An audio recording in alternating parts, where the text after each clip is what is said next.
चलिए स्वागत करता हूं आपका अपना YouTube चैनल मैथ अड्डा सारण में। चलिए फिर मैं हाजिर हो गया एक नया सेशन लेके। इसके झा सर का जो ग्रुप डी का वॉल्यूम 2 है, ग्रुप डी का वॉल्यूम 2 का प्रैक्टिस सेट 9 करने वाले। क्या करने वाले हैं? Practice set 9। अगर अभी तक आपने प्रैक्टिस सेट 8 तक नहीं देखा है तो मैथ इसके झा वॉल्यूम 2 के नाम से प्लेलिस्ट बना हुआ है, आप वहां से जाके देख सकते हैं। और अभी तक आप हमारा टेलीग्राम चैनल से नहीं जुड़े हैं तो लिंक आपको डिस्क्रिप्शन में मिल जाएगा, टेलीग्राम से जुड़ जाइएगा। तो चलिए बिना टाइम वेस्ट के क्लास को हम शुरू करते हैं। चलिए आज का पहला क्वेश्चन देखते हैं, क्वेश्चन नंबर 46। क्वेश्चन नंबर 46 कहता है कि 13 minus 7 minus middle bracket 6 minus 5 minus 4 minus 3 के ऊपर बार है और ये ब्रैकेट क्लोज है। देखिए क्या करते हैं, सबसे पहले हम स्मॉल ब्रैकेट का काम करते हैं और उस पर भी उसका सबसे पहले काम करते हैं। जिन दोनों के ऊपर बार दिया गया हो तो सबसे पहले जो बार दिया गया है उसका काम हमको सबसे पहले करना है। अब देखिए 4 माइनस 3 के ऊपर बार दिया गया है तो 4 में से 3 जाएगा, क्या हो जाएगा? 1 हो जाएगा। जब ये 1 होगा तो 1 माइनस 5, 5 माइनस से कितना हो जाएगा? 4।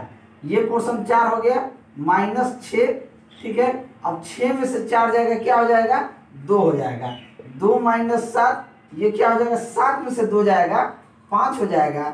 फिर माइनस 13, 13 में से 5 जाएगा, 8 हो जाएगा। तो आपका आंसर कितना हो जाएगा? 8 आपका सही आंसर हो जाएगा। और ऑप्शन सी जो होगा ये सही ऑप्शन हो जाएगा।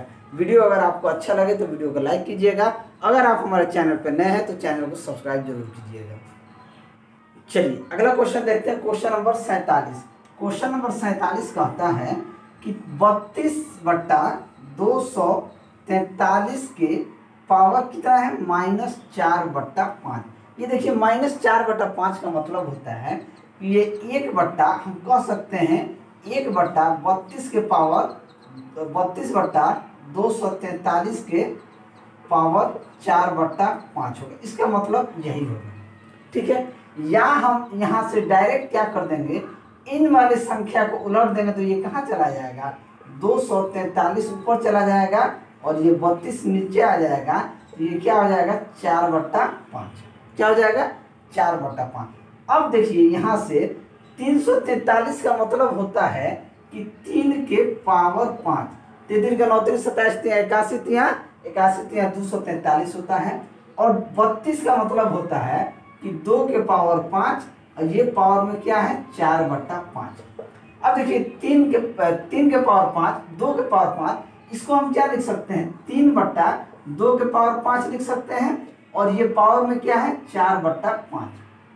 समझ रहे हैं इसको? अब ये 5 से 5 कट गया तो ये हमारे पास क्या आ गया? 3/2 के पावर 4। अब देखिए 3/2 के पावर 4 यानी कि 3 के पावर 4, 3 के 9 27 81 और 2 के पावर 4, 2 दूना 4 दूना 8 दूना 16।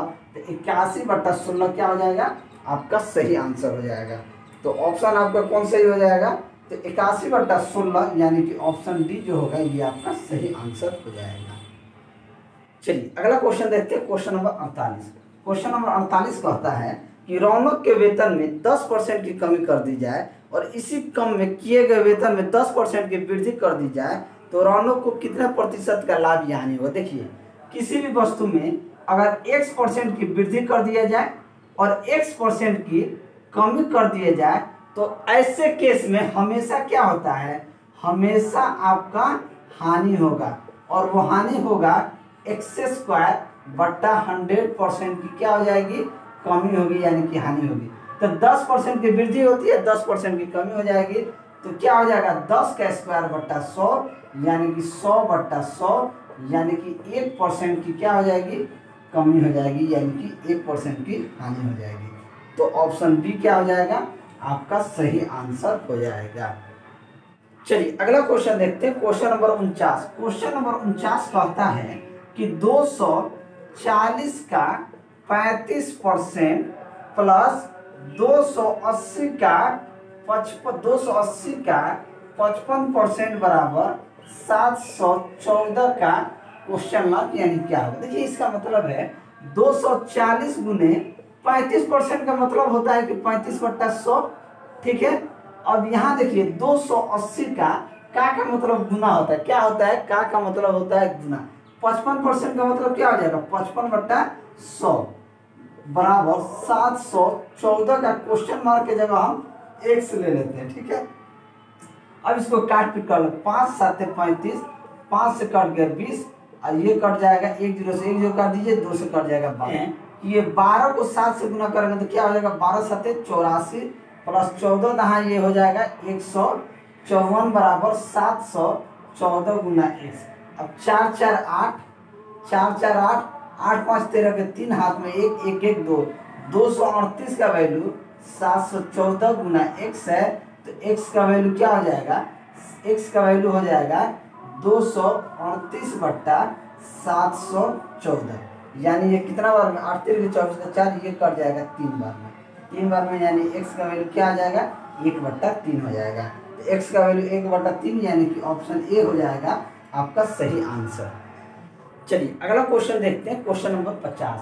क्वेश्चन नंबर 50 कहता है कि एक व्यक्ति अपनी आधी पूंजी 10% वार्षिक ब्याज की दर से और 1/3 9% और शेष 12% वार्षिक ब्याज की दर से निवेश करता है, तो उसे प्राप्त होने वाले औसत ब्याज दर क्या हो जाएगा? 1/2 और 1/3 को इन्वेस्ट करता है। 2 और 3 का एलसीएम क्या हो जाएगा? 6 हो जाएगा। हमने माना कि उसका कुल जो आय है वो कितना है? 6। कितना है? 6। अब कहता है आधी को, यानी कि 1/, अगर 6 है तो इसका आधा कितना होगा? 3 होगा। अब उसके बाद कह रहा है 1/3, तो तिहाई जो है, तिहाई यानी कि 1/3 गुना 6 यानी कि 2, तो शेष कितना रह गया? शेष रह गया 1 रुपया। अब आधी को 10% रेट पे देता है, आधी को 10% के रेट पे देता है। उसके बाद 1/3 को 9% की रेट पे देता है और शेष को कहता है कि 12% के रेट पे लगा दीजिए। उसके बाद कहता है कि औसत ब्याज दर क्या है? तो औसत को हमने क्या मान लिया? हमने मान लिया कि इसका औसत 10% है। इसके औसत को हमने मान लिया कि 10%। अब 10 से ये कितना कम है? तो ये 1 कम है, तो 1 गुना 2 यानी कि 2 माइनस ये आपका कितना ज़्यादा है? तो 2 जाता है, तो 2 गुना 1 यानी कि 2। टोटल औसत हमने माना है 2। अब 2 में से 2 जाएगा, क्या हो जाएगा? 0। 0/10 यानी कि 0। तो औसत कितना हो जाएगा? 10% इसका औसत हो जाएगा। तो ऑप्शन क्या सही हो जाएगा? तो ऑप्शन सी जो होगा ये आपका सही आंसर हो जाएगा। चलिए अगला क्वेश्चन देखते हैं, क्वेश्चन नंबर 51। क्वेश्चन नंबर 51 कहता है कि ए और बी मिलकर एक काम को 15 दिन में पूरा कर सकते हैं। ए और बी मिलकर एक काम को 15 दिन में पूरा कर सकते हैं, जबकि ए अकेला इस काम को 18.75 दिन में पूरा करता है। वे काम साथ में आरंभ करते हैं, लेकिन काम पूरा होने से 12.5 दिन पहले एक काम छोड़ देता है। ये क्या करता है? काम को छोड़ देता है। तो काम को पूरा ए और बी ने एक साथ काम कितने दिन किया, यानी कि ए और बी एक साथ कितना दिन काम किया है ये हमको पता है। सबसे पहले इन दोनों का एलसीएम ले लेंगे, तो एलसीएम क्या हो जाएगा? 75 हो जाएगा। अगर ए और बी की अगर हम क्षमता देखें तो ए और बी की क्षमता हो जाएगा 75/15 यानी कि 5, और ए की क्षमता हो जाएगा 75/18.75 यानी ए की क्षमता हो गई 4। ठीक है, अब ये दोनों काम किए हैं और ए जो काम छोड़ देता है 12.5 दिन पहले, ये कहता है ये जो है एक दिन में 4। अब हम जानते हैं क्या करते हैं, हमने कहा ये जो है ये 12.5 दिन पहले काम छोड़ के चला गया। हमने कहा भाई तू काम छोड़ के जा रहा है ठीक है, लेकिन अपने हिस्से के काम करके जा। अब 4 की एफिशिएंसी से 12.5 दिन में ये कितना काम कर देगा? 12 चौका 48, 4 5 20 यानी कि 50 काम कर देगा। तो ये टोटल काम कितना हो गया? 125। अब देखिए 125 काम हो गया। ए और बी इस काम को 100 टोटल 25 काम को 5 की एफिशिएंसी से कितना दिन में करेगा? 25 दिन में करेगा। 5 के एफिशिएंसी से 125/5 यानी 25/5 25 दिन में करेगा। लेकिन 12.5 दिन पहले ही नहीं भाग रहा है, तो 12.5 दिन पहले भाग जाएगा तो कितना समय बच जाएगा? 12.5 दिन ये मिलके काम किया है लोग, तो ऑप्शन ए क्या हो जाएगा आपका सही आंसर हो जाएगा। चलिए अगला क्वेश्चन देखते हैं, क्वेश्चन नंबर 52। क्वेश्चन नंबर 52 कहता है कि दो संख्याएं 11:8 के अनुपात में, दो संख्याएं 11:8 के अनुपात में है, यदि उनका महत्तम समापवर्तक 12 है, यानी कि HCF जो है वो कितना है 15 है, तो सबसे छोटी संख्या क्या है? तो सबसे छोटी संख्या क्या है 8 गुना 15, 15 8 क्या हो जाएगा 120। तो छोटी संख्या क्या हो जाएगी 120। तो ऑप्शन बी क्या हो जाएगा आपका सही आंसर हो जाएगा। चलिए अगला क्वेश्चन देखते हैं, क्वेश्चन नंबर 53। क्वेश्चन नंबर 53 कहता है कि एक काम को करने में ए, बी, सी और डी की कार्य क्षमताओं का अनुपात 3:2, 5, 4 है, यानी कि ए अनुपात बी अनुपात सी अनुपात डी क्या है 3:2, 5, 4 है, यानी कि ये टोटल अनुपात कितना है 3, 5, 5, 10, 4, 14 अनुपात है। ठीक है, किसी कार्य के लिए दिया गया पारिश्रमिक 5600 रुपया है, तो सबसे कम राशि मिली और कितने राशि मिली ये बताना है। 14 का वैल्यू 5600 रुपया दिया हुआ है, तो एक रेशियो का वैल्यू कितना 14 चौके 56, यानी कि 400 रुपया हो जाएगा। तो सबसे कम किसको मिला है बी को मिला है, तो 2 गुना 400 यानी कि 800 रुपया। तो सबसे कम किसको मिला है बी को मिला है, और कितना मिला है तो 800 रुपया। तो ऑप्शन डी क्या हो जाएगा आपका सही आंसर हो जाएगा। चलिए अगला क्वेश्चन देखते हैं, क्वेश्चन नंबर 54। क्वेश्चन नंबर 54 कहता है यदि किसी वस्तु को 5% हानि की अपेक्षा 5% लाभ पे बेचा जाता तो विक्रेता को 72 रुपया 80 पैसा अधिक मिलते हैं। 5% हानि और 5% लाभ, इसका मतलब है कि आपका 10% का यहाँ पे पंगा हो गया। 5% आपको हानि होना था लेकिन 5% लाभ हो गया, इसका मतलब है कि आपको 10% का लाभ हो गया। तो ये 10% का वैल्यू 72.80 रुपया है, तो 1% का वैल्यू क्या हो जाएगा 72/80/10। तो कॉस्ट प्राइस क्या होता है 100%, तो 72.80/10 गुना 100, 1 0 से 1 0 काट गए, यानी कि 728 रुपया हो जाएगा। कितना हो जाएगा 728 रुपया। तो ऑप्शन ए क्या हो जाएगा आपका सही आंसर हो जाएगा। चलिए अगला क्वेश्चन देखते हैं, क्वेश्चन नंबर 55। क्वेश्चन नंबर 55 कहता है कि √0.6 का मान क्या होगा। तो √0.6 को आप लिख सकते हैं 6/10, यानी इसका मान होता है 0.74, या डायरेक्ट आप जान लीजिए कि √0.6 का मान होता है 0.774। तो क्या हो जाएगा आपका ऑप्शन सी सही आंसर हो जाएगा। ठीक है, चलिए अगला क्वेश्चन देखते हैं, साथ ही साथ क्वेश्चन नंबर 56। क्वेश्चन नंबर 56 कहता है कि एक संख्या x 2 दशमलव स्थानों तक पूर्णांक 15.84 के रूप में लिखी गई है, दिए गए कथन में से कौन सा कथन सत्य है। इसका आंसर आपको कमेंट बॉक्स में देना है। इसका जो आंसर है आपको कमेंट बॉक्स में देना है। ठीक है, चलिए अगला क्वेश्चन देखते हैं, क्वेश्चन नंबर 57। क्वेश्चन नंबर 57 कहता है कि दो रेलगाड़ी की चाल का अनुपात 8:9 है। चाल का अनुपात जो है, चाल का अनुपात चाल1 और चाल2 का अनुपात 8:9 है। ठीक है, दूसरी रेलगाड़ी 450 किलोमीटर की दूरी 5 घंटे में तय करती है, तो पहली रेलगाड़ी द्वारा 5.5 घंटे में तय की गई दूरी क्या हो जाएगी। अब देखिए क्वेश्चन में कह रहा है कि दूसरी रेलगाड़ी 450 किलोमीटर की दूरी 5 घंटे में तय करती है, तो 450 किलोमीटर की दूरी यानी दूसरी की चाल अगर हम देखें, दूसरे की चाल यानी कि 450 किलोमीटर की दूरी 5 घंटे में तय करती है, तो ये 90/45 इसकी चाल क्या हो जाएगी 90 किलोमीटर प्रति घंटा। ठीक है, अब देखिए 9 का वैल्यू अगर 90 किलोमीटर है, तो इस 8 का वैल्यू कितना हो जाएगा 80 किलोमीटर। 9 का वैल्यू 90 किलोमीटर हो गया, तो पहली की चाल क्या हो जाएगा 8×10 80, यानी कि 80 किलोमीटर प्रति घंटा इसकी चाल हो जाएगी। बात को समझिएगा। अब हमसे क्वेश्चन में कह रहा है कि पहली रेलगाड़ी द्वारा 5.5 घंटा में दूरी क्या हो जाएगी। तो डिस्टेंस क्या होता है स्पीड इंटू टाइम।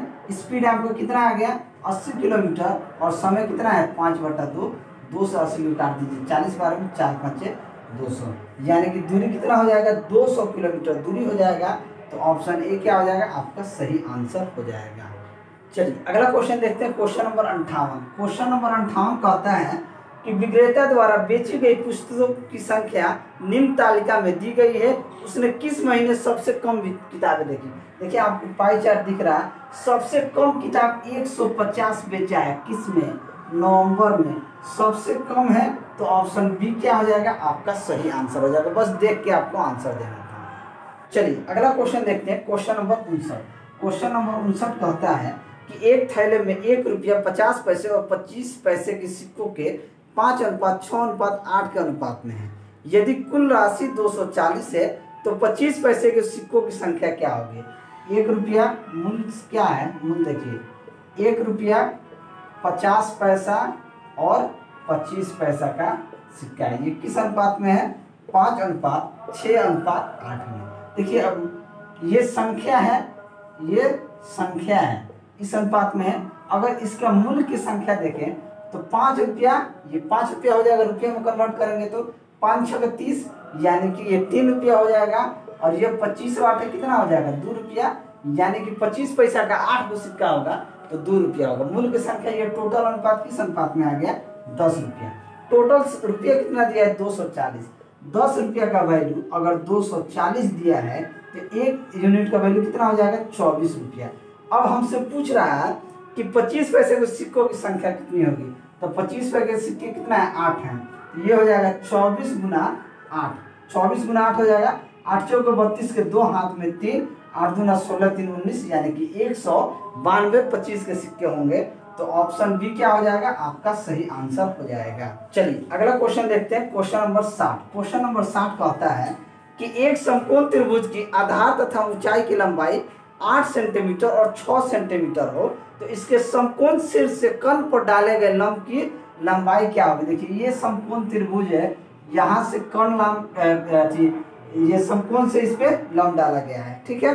देखिए इसका ऊंचाई जो है, त्रिभुज की आधार तथा ऊंचाई यानी कि आधार 8 सेंटीमीटर है, ऊंचाई 6 सेंटीमीटर है।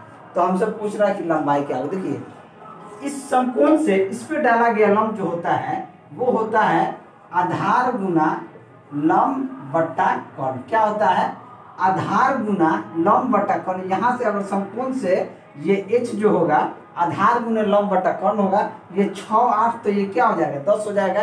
ट्रिपलेट होता है, नहीं तो कर्ण बराबर क्या हो जाएगा, कर्ण स्क्वायर बराबर लंब स्क्वायर प्लस आधार स्क्वायर निकालिएगा तो भी इसका मान क्या आ जाएगा, 10 आ जाएगा। तो आधार कितना है आपका 8, लंबाई कितना है 6, कर्ण कितना है 10, 2 5 10, 2 3 6, यानी कि 8 3 के 24/5, यानी कि 5 चौके 20, 5 चौके 20, 5 8 40, यानी कि 4.8 सेंटीमीटर। तो 4.8 सेंटीमीटर यानी कि ऑप्शन बी क्या हो जाएगा, आपका सही आंसर हो जाएगा। अगला क्वेश्चन देखते हैं, क्वेश्चन नंबर 61। क्वेश्चन नंबर 61 कहता है कि 2 पाइप ए और बी एक टंकी को क्रमशः 12 और 15 मिनट में भर सकते हैं, ठीक है। दोनों को एक साथ खोला जाता है, लेकिन 3 मिनट के बाद एक को बंद कर दिया जाता है। तो टंकी को भरने में नल बी को कितना समय लगेगा। अब देखिए ए जो है ये आपको 12 मिनट में भर सकता है और बी जो है ये 15 मिनट में भर सकता है। दोनों का एलसीएम लेंगे तो क्या आ जाएगा, एलसीएम आ जाएगा आपका 60। ए की अगर हम क्षमता देखें तो ए की क्षमता हो जाएगा 60/12 यानी कि 5, और बी की क्षमता हो जाएगी 60/15 यानी कि 4। अब देखिए कहा जा रहा है कि दोनों एक साथ खोला जाता है, लेकिन 3 मिनट बाद दोनों को एक साथ खोला जाता है। दोनों को एक साथ खोला जाता है तो ए प्लस बी जो होगा ये 1 मिनट में कितना यूनिट भरेगा, 5 4 9 यूनिट। अब 3 मिनट बाद, अगर 3 मिनट बाद ए को बंद कर दिया जाता है तो 3 मिनट तक तो ये चलेगा, तो कितना यूनिट पानी भर देगा, तो 27 यूनिट। जब 27 यूनिट पानी भर गया तो ए को बंद कर दिया जाता है। अब कौन चलेगा, बी चलेगा। तो ये 60 लीटर पानी भरना है और 27 लीटर पानी भर गया तो बचा कितना, 10 में से 7 गया 3, 5 में से 2 गया 3, यानी कि 33 लीटर पानी बच गया। अब यही 33 लीटर पानी को बी जो है 4 की एफिशिएंसी से कितना देर में भरेगा, 33/4, यानी कि 4 × 1/8, 4/32, यानी कि 4 घंटा, 4 × 1/8 मिनट में, या 8 कह सकते हैं 8 × 1/4 मिनट में, 4 8 32, ठीक है। 8 मिनट 1/4 मिनट में तो ऑप्शन ए क्या हो जाएगा आपका सही आंसर हो जाएगा। अगला क्वेश्चन देखते हैं, क्वेश्चन नंबर 62। क्वेश्चन नंबर 62 कहता है कि x square minus 4x plus 3 और x square minus 5x plus 6 का एलसीएम ज्ञात करना। एलसीएम कैसे निकालेंगे? सबसे पहले इसका फैक्टर करते हैं। एक्स स्क्वायर माइनस का 4x प्लस नहीं माइनस का 3x माइनस का x प्लस 3, यहाँ से x कॉमन ले लेंगे तो क्या हो जाएगा x माइनस 3 माइनस का 1 into x plus 3 x minus 3, ये हो जाएगा x minus 1 into x minus 3, इसका फैक्टर हो गया। अब इसका करेंगे, देखेंगे एक्स स्क्वायर 2 3 6, इसको तोड़ेंगे यानी कि माइनस का 2x माइनस का 3x प्लस 6, यहाँ से x कॉमन लेंगे तो x माइनस 2 माइनस 3 कॉमन लेंगे तो x माइनस 2, यानी कि यहाँ से आगे x minus 2 into x minus 3। अब देखिए x माइनस 3 यहाँ भी कॉमन है, x माइनस 3 यहाँ भी कॉमन है। एलसीएम क्या होता है? सभी का संख्या हो जाता है। अगर आपको 2 3 का एलसीएम पूछेंगे तो पाइएगा 6 होता है ना जी। ठीक उसी तरीके से अब इसका एलसीएम हो जाएगा, इसमें से एक ले लेंगे x माइनस 1, x माइनस 3 यहाँ भी है, x माइनस 3 यहाँ भी है, तो लेने की जरूरत नहीं है। x minus 2 into x minus 3, आपका एलसीएम यही हो जाएगा x minus 1 x minus 2 x minus 3, यानी कि ऑप्शन डी क्या हो जाएगा आपका सही आंसर हो जाएगा।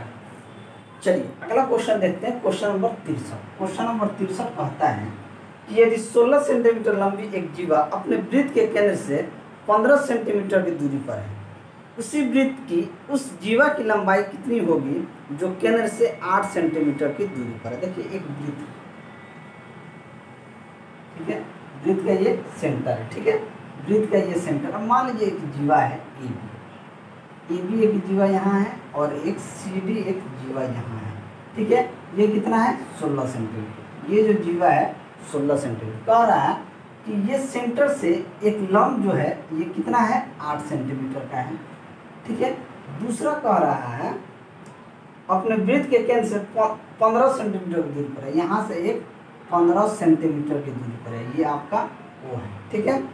तो हमसे कह रहा उस वृत्त की लंबाई क्या होगी, जीवा की लंबाई कितनी होगी जो केंद्र से 8 मीटर की दूरी पर है। यानी कि इसका नहीं दिया है, इसका हमसे पूछ रहा है कि इसका ए बी का जीवा क्या होगा। इसका 16 दिया है, ये सी डी का क्या दिया है 16 दिया है, 16 दिया है तो 8 इधर हो जाएगा 8 इधर हो जाएगा, बात को समझिएगा। तो देखिए क्या होता है, अगर इसको हम m मान लें, इसको अगर हम m मान लें, इसको n मान लें, तो देखिए इस जीवा का फॉर्मूला क्या होता है A B Guna O M होता है। क्या होता है इस तरह के प्रश्न को A B Guna O M बराबर सी डी गुना ओ एम। बात को समझिएगा, ये ट्रिक है। A B Guna O M बटा बराबर सी डी गुना ओ एम। अब देखिए ए बी का वैल्यू हमसे कह रहे हैं निकालने के लिए, ओ एम का मान कितना है 8, सी डी का मान कितना है 16 और ओ एम का मान कितना है 15 सेंटीमीटर। अब देखिए 8 दूना 16, तो ए बी का मान कितना हो जाएगा 15 दूना 30 सेंटीमीटर हो जाएगा। तो ऑप्शन कौन सही हो जाएगा, तो ऑप्शन सी जो होगा ये आपका सही आंसर हो जाएगा। चलिए अगला क्वेश्चन देखते हैं, क्वेश्चन नंबर 64। क्वेश्चन नंबर 64 कहता है कि त्रिभुज एबीसी में कोण बी बराबर 90 डिग्री हो तो निम्न में से कौन सा विकल्प सही होगा। एक त्रिभुज है ए बी सी, ये कोण क्या है 90 डिग्री। अब आपको सही देखना है, अगर ये 90 डिग्री है तो ऑप्शन देखिए क्या दिया है, ए cos सी बराबर ए सी बट्टा ए बी। cos थीटा क्या होता है आधार बटा कम होता है, आधार cos थीटा बराबर आधार बटा कम, तो ये तो नहीं होगा। ऑप्शन बी देखिए tan सी बराबर ए सी बट्टा ए बी, सबको लिखने में दीजिए, और sec सी बराबर ए बी बट्टा बी सी, और बी क्या है sin सी बराबर ए बी बट्टा ए सी। देखिए tan थीटा बराबर क्या होता है लंब बटा आधार, तो tan थीटा बराबर लंब बटा आधार, ये भी नहीं होगा, ए बी बटा ए सी होना चाहिए, नहीं होगा। sec थीटा क्या होता है आधार कर्ण बटा आधार, तो कर्ण बटा आधार है नहीं है, तो ये भी नहीं होगा। sin थीटा बराबर होता है लंब बटा कर्ण, यानी कि ए बी बटा ए सी, तो sin सी ही हो जाएगा। तो ऑप्शन डी क्या हो जाएगा आपका सही आंसर हो जाएगा। चलिए अगला क्वेश्चन देखते हैं, क्वेश्चन नंबर 65। क्वेश्चन नंबर 65 कहता है कि 3 साल में 5,000 रुपया पर चक्रवृद्धि ब्याज क्या होगा यदि ब्याज दर पहले वर्ष के लिए 4%, दूसरे वर्ष के लिए 30% और तीसरे वर्ष के लिए 2% हो। ठीक है, 3 साल के लिए प्रिंसिपल आपको कितना दिया है, 5,000 रुपया दिया है। तो अमाउंट क्या हो जाएगा, 5,000 गुने पहला साल कितना ब्याज लग रहा है, तो 104/100, दूसरे साल 3% तो 103/100, तीसरे वर्ष 2% तो 102/100। 2 जीरो से 2 जीरो यहाँ काट दिए, 1 जीरो से 1 जीरो यहाँ काट दीजिए। अब जब इसका आप काट पीट कीजिएगा तो ये अमाउंट का वैल्यू आ जाएगा 5,463 रुपये 12 पैसा।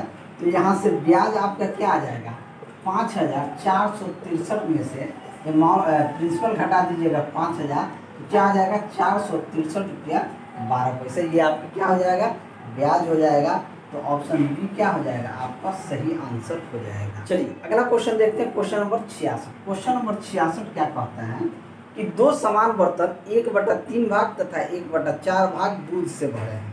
इन्हें ऊपर तक पानी से भर देने के बाद दोनों बर्तनों के मिश्रण को एक टब में उड़ेले दिया गया। इस मिश्रण में दूध और पानी का अनुपात क्या होगा। देखिए, अगर पहला बर्तन में मिल्क अगर 1/3 भाग है तो वाटर उसमें कितना डालना होगा, 2/3 भाग डालना पहला बर्तन में। दूसरा बर्तन में अगर मिल्क कितना है, 1/4 भाग है तो वाटर कितना डालना होगा, 3/4। अब क्या करते हैं, मिल्क को मिल्क में जोड़ते हैं और वाटर को वाटर में जोड़ते हैं। मिल्क कितना है, 1/3 प्लस इसमें मिल्क कितना है, 1/4। ठीक है, इसमें वाटर कितना है, 2/3 और उसमें वाटर कितना है, 3/4।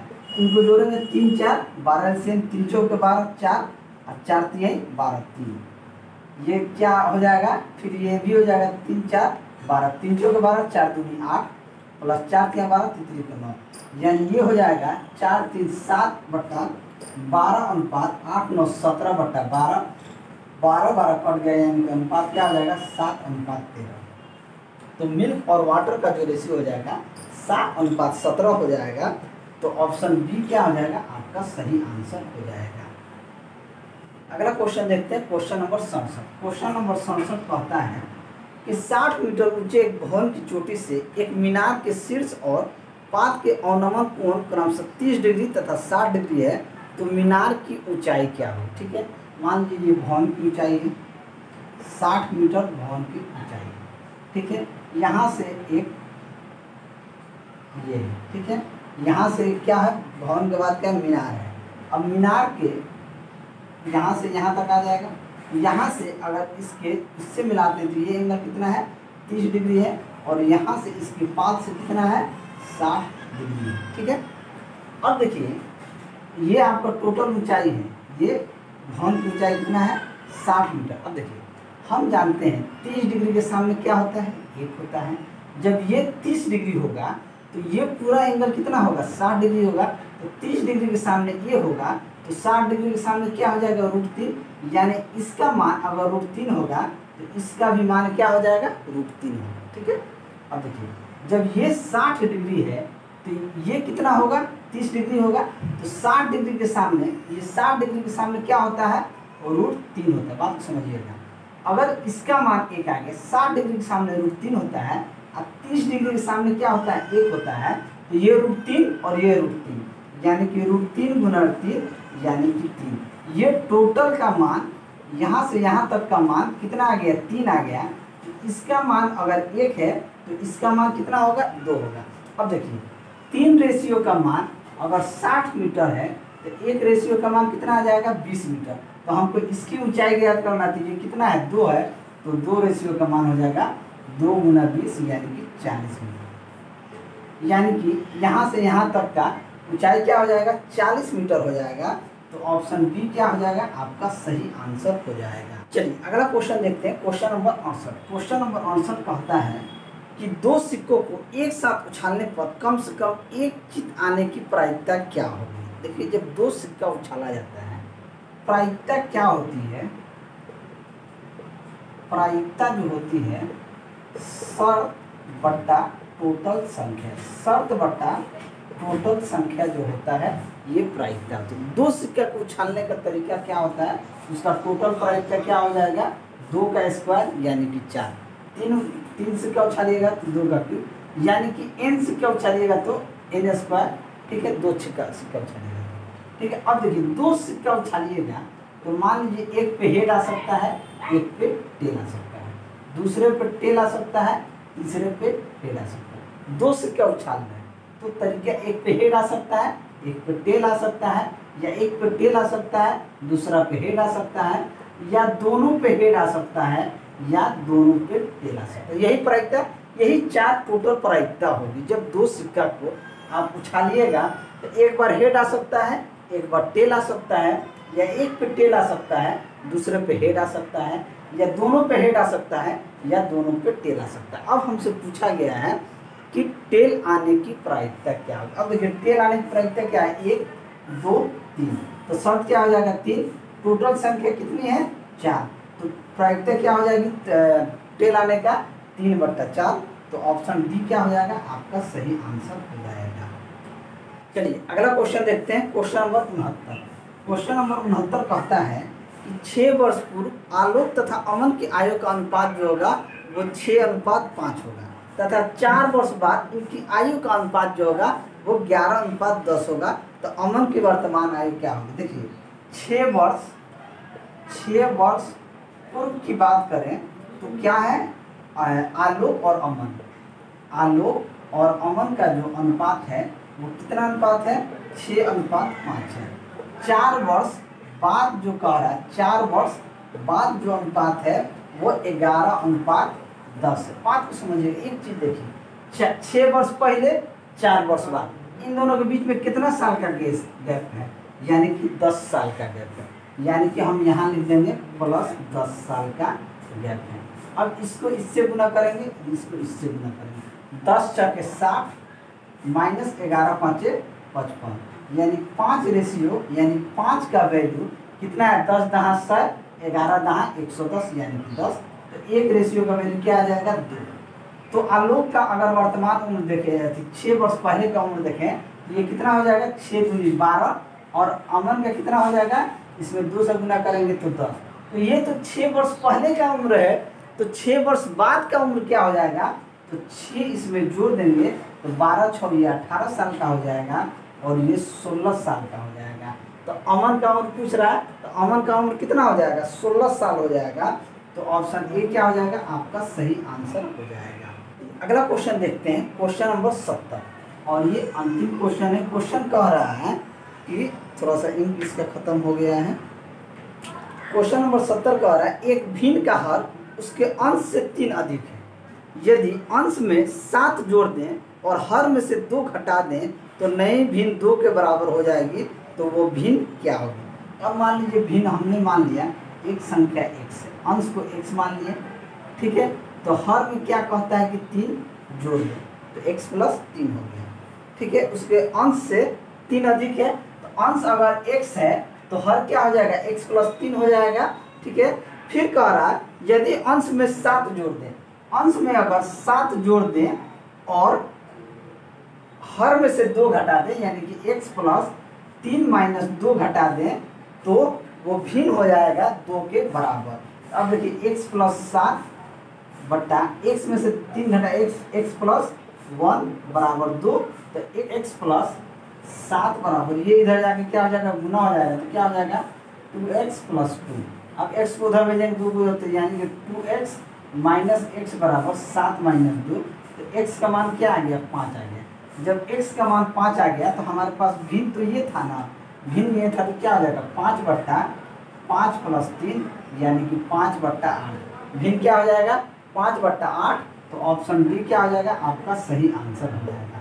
तो चलिए, अगर मेरा वीडियो आपको अच्छा लगा हो तो वीडियो को लाइक करें, दोस्तों में शेयर करें। अगर आप हमारे चैनल पर नए हैं तो चैनल को सब्सक्राइब करें। मैं ऐसे ही वीडियो लेकर आपके सामने हाजिर होता रहूँगा। चलिए मिलते हैं अगले वीडियो में, तब तक के लिए जय हिंद।